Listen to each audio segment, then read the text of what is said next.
အားလုံးပဲမင်္ဂလာပါရှင်မင်္ဂလာနဲ့ခင်းလေးပါကျမလေးခုပြောချင်တာကျမ TikTok ဆော့တဲ့အပုတ်ကလေးတွေကို YouTube မှာတပုတ်တလေတင်တာပေါ့နော်အဲ့ဒါကို YouTube ကနေပြီးတော့မှတယောက်ကပြောထားတယ်အယူမကြီးတဲ့ကိုယ့်အသက်ကိုယ်အရွယ်နဲ့တဲ့စိုက်ပြီးဖြစ်ချင်သေးတယ်တဲ့ဖြစ်ချင်တယ်ဘာဖြစ်လဲ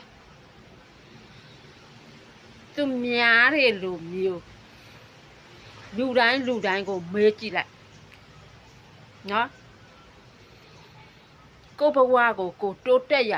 ကြောင်မျှော်လင့်ချက်အပြည့်ရှိကြတဲ့လူကြီးပဲဘယ်သူကမှနှိပ်ကြတဲ့နေရာကိုဘယ်သူမှမစင်ဘူးဟုတ်တယ်ဟုတ်TikTok ဆော့နိုင်တယ်ဆိုတဲ့အရေးအချင်းဟာ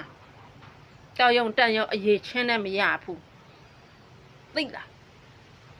လူတိုင်း TikTok ဆော့နေတဲ့လူတွေအကောင်လုံးကြည့်သူ့အရေးချင်းနဲ့သူအကောင်ရှိပြီးသား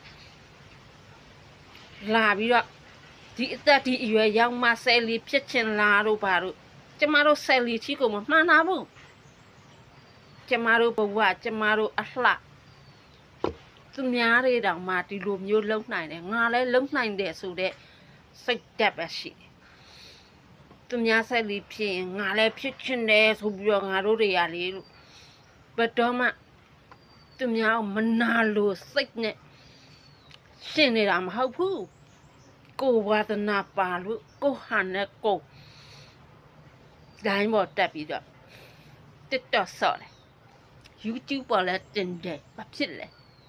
ကိုအယူမလို့ဘလို့ပဲခေါ်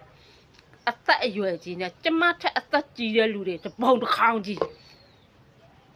ဟာဒီတကပါလုံးမှာ TikTok မဆော့တာဆိုလို့နော်၄ပုံလိုက်လို့ရှင်၃ပုံက TikTok ဆော့တယ်တပုံပဲ TikTok မဆော့တာလာပြီးတော့ယူတယ်တွေနှမ်းတယ်တွေလာပြောစရာအကြောင်းကိုမရှိဘူးရှင်းတယ်နော်ကျမတို့လိုမျိုး TikTok ဆော့နိုင်တဲ့အရေးချင်းရှိတယ်ဆိုရင်ကိုလည်းတက်ဆော့လိုက်တယ်သူများဝေဖန်စရာမလိုဘူးတက်ခတ်စရာမလိုဘူးဘာအတွက်ကြောင့်လဲကျမကိုလာပြီးတော့အယူမကြီးဒီအသက်တွေရရမှာဆယ်လီဖြစ်ချင်နေရသလားလို့မေးစရာလိုလားကျမစိတ်ဆိုးလို့ပြောတာမဟုတ်ဘူးကျမထအသက်ကြီးတာတွေတပုံတစ်ခေါင်းကြီးရှိတယ်ကျမရုပ်ရည်ထက်ရုပ်ဆိုးတဲ့လူတွေတပုံတစ်ခေါင်းကြီးရှိတယ်